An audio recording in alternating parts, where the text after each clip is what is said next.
Hey, what up? It's your boy. Can Japan please stop being creepy? I don't know how many times I need to say this. I don't know how many of these stories I need to make to really drive this point home. There is a serious problem when it comes to Japan, and look, that might come in two ways in terms of who's at fault here. Is it the fans, or is it the industry that is egging on these fans? But before we begin, a quick word from today's sponsor, Isekai Slow Life. Have you ever imagined a world where you were reborn as a walking mushroom in an endless land of wonder while building your home and small town from the ground up? Then this game is for you and a whole lot more. You can meet and take home women of all varieties, a gentle vampire nurse, an artistic octopus teacher, a lovely siren drinking companion, all while enjoying the sweet relaxing days of isekai life. Bond with companions from all trades and walks of life. A cat-eared maid girl, a goblin merchant, a monster hunter, anything goes. Each companion has their own unique skills and is ready to aid you in exploring the secrets of isekai and building your village. You can use your keen business skills to develop the economy of your village step by step and grab the opportunities that come your way. Take care of the business owners who depend on you and build the honor and reputation of your very own village. Plus, you can join a guild or just join forces with fellow adventurers to explore the wild world beyond.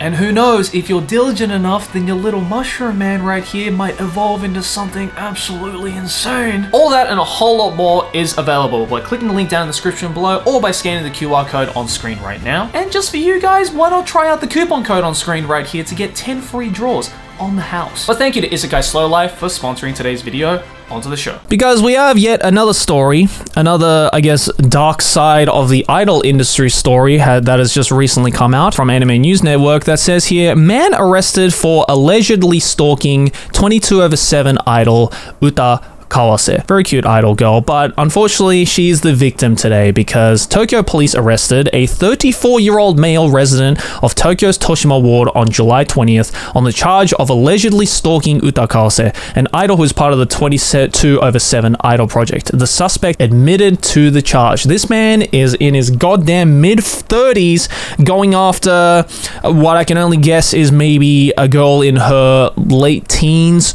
early 20s. Like this is the moment where I realize parasocial relationships are some of the most terrifying things to be subject to in this day and age, and the idol industry definitely has had the worst of the worst of the worst of it. According to police from Toshima Mejiro police station, the suspect allegedly followed Kawase 3 times between June 14th and 18th, following her to home and her workplace and in nearby train stations, taking pictures and videos of her. The police were supposedly investigating the suspect for an entirely different incident, but found pictures and videos of Kawase on the suspect's phone. This man was on the list already. He was already on a government watch list, and then he just decided to double it and give it to the next person. Kawase, who plays the character Nicole Saito within the 22/7 group, went on a short hiatus beginning on June the 22nd due to her being stalked near her home and workplace since mid-June. She reported the stalking to the police, which thank God she did, because more of these motherfuckers need to understand that those kinds of creepy things to do, taking unsolicited videos and photos and literally following them home, is a fucking criminal offense. Don't do that shit. I don't understand. Here's one thing, okay? Here's one thing, because this is not the first time we've seen news like this, especially not the first time I've covered news stories like this on this very channel. I just don't understand. No matter how many times I see news articles like this, I do not understand. And hell, maybe I don't want to understand. Maybe it's my brain putting a brake on myself to not try and get into that headspace, but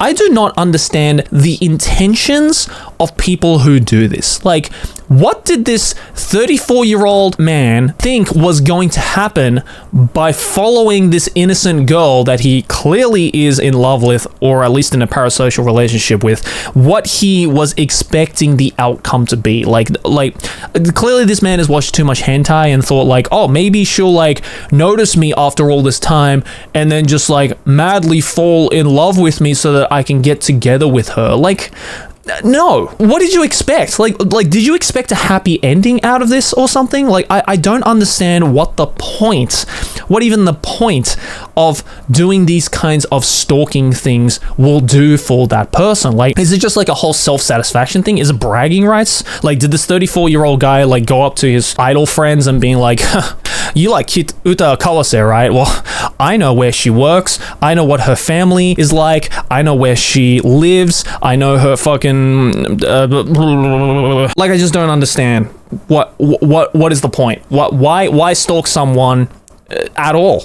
Just why? The project's website noted that although Kawase has not suffered physical harm, she is dealing with great mental trauma. Yeah, no shit. I think anyone would go through great mental trauma if they were stalked by a 34-year-old ass man. Due to her hiatus, Kawase will not be able to attend the group's concert tour, which is scheduled throughout July. So there's like monetary issues, like monetary implications that are happening as well. I'm sure the industry and the agency of this idol group is absolutely not happy with this from a monetary and business standpoint as well. So not only have you caused great deal of mental trauma to an innocent girl who was just trying to do her job and just trying to entertain people, but you also completely fucked up an entire concert tour as well. This man is getting the slammer, dog. So for those of you who don't know about 22/7, because I certainly didn't up until this point, AKB48 founder and producer Yasushi Akimoto, who is known as like kind of the godfather of the idol industry, is producing the titular Dimension Crossing Idol group. The group, based on the concept of idols who cross dimensions,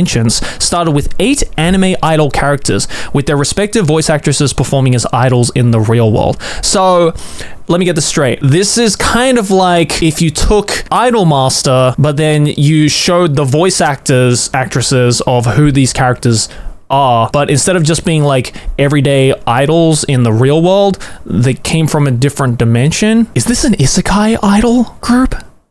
Is that what this shit is? Have we dead ass gotten so deep into the whole isekai thing that we're starting to implement it into real life idol groups? Like, am I capturing this correctly? Am I right in this, or am I just tripping? Because if so, then we are way too far gone, and this is legitimately becoming a different problem in and of its own. What's crazy as well is that Sony Music Records and Aniplex received 10,000 applications for the idol group and held 5 rounds of audition. The group began releasing animated music videos in 2017, and their first character videos debuted in English in May of 2018. This is like isekai VTuber idols from another dimension.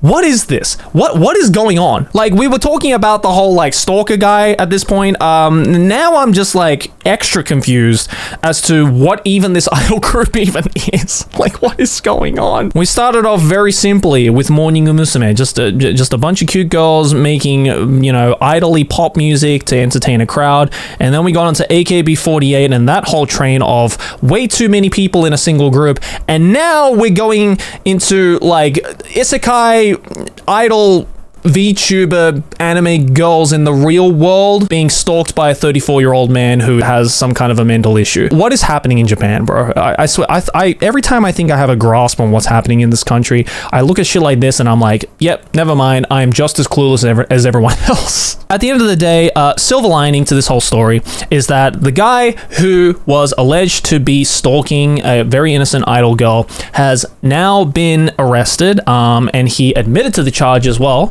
So that's good, maybe to wipe his own ass. But I think this story is just, again, proving this whole point of, is it the fault of the idol fans, or is it the fault of the idol industry? Because most people will probably look at it and be like, no, Joey, it's just the fucking ridiculously parasocial idol fans that think they're getting way too close to these idol girls that is soliciting this kind of weird behavior. It's just idol fans being idol fans, bro. But I would also like to argue on the opposite side of the spectrum of maybe it's the actual idol industry that is soliciting these kinds of activities. Because mind you, this is an industry that has a lot of very dark hidden secrets. I mean, I did a whole video where I interviewed a former idol on my main channel. I'll leave that in the description of the card down below if you're interested to watch it after this video. But I learned a lot of real shady ass practices that the idol industry goes through, and there are countless documentaries on YouTube and on streaming sites that cover this whole topic. But it almost does seem like the idol industry, or I guess these agencies, are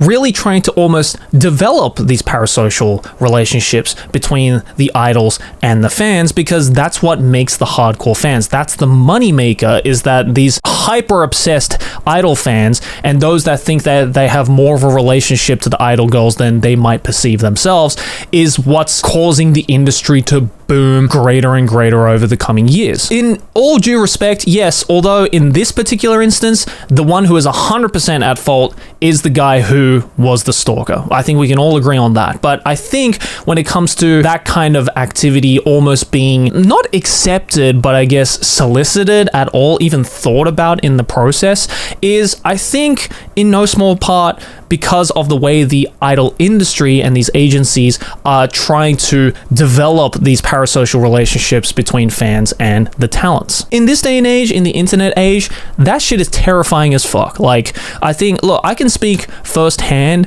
on, you know, people who have found where I live and, you know, my family situation and shit like that. Any YouTuber really of any sizable amount, probably having gone through this at least once in their careers, it is really scary to hear about this kind of stuff and think I might be next. And honestly, you don't even have to be like a famous person, quote unquote. You don't even have to be like a talent of any kind. You know, people stalk people all the goddamn time because people are fucking whack like that. Bottom line, don't stalk people.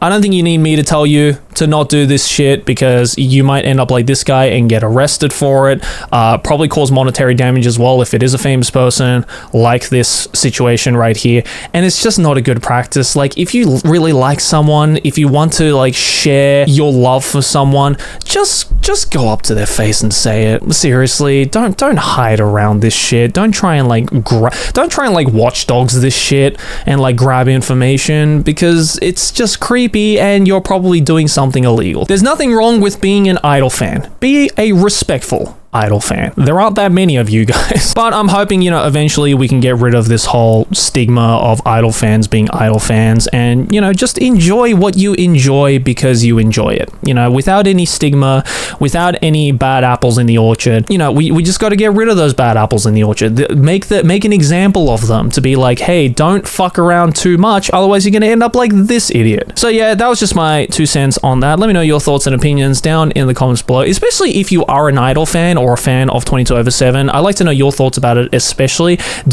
I assume you don't claim this man. He's probably not one of your mans, but I would love to know your thoughts about situations like this down in the comments, so please let me know. But anyways, guys, thanks for watching. Hey, if you enjoyed this video, make sure to smack my face right here, subscribe to the channel. Let's keep making big channel number go bigger. Over here next to my head, a couple more videos you can check out if you enjoyed this one, and the links to my social media, as well as my clothing brand, nonsense.jp. Hey, we're getting some new clothes out for the rest of the year, and I think you'll really like them. So make sure to check that out. Links in the description, and I will see you all in the next one. Peace.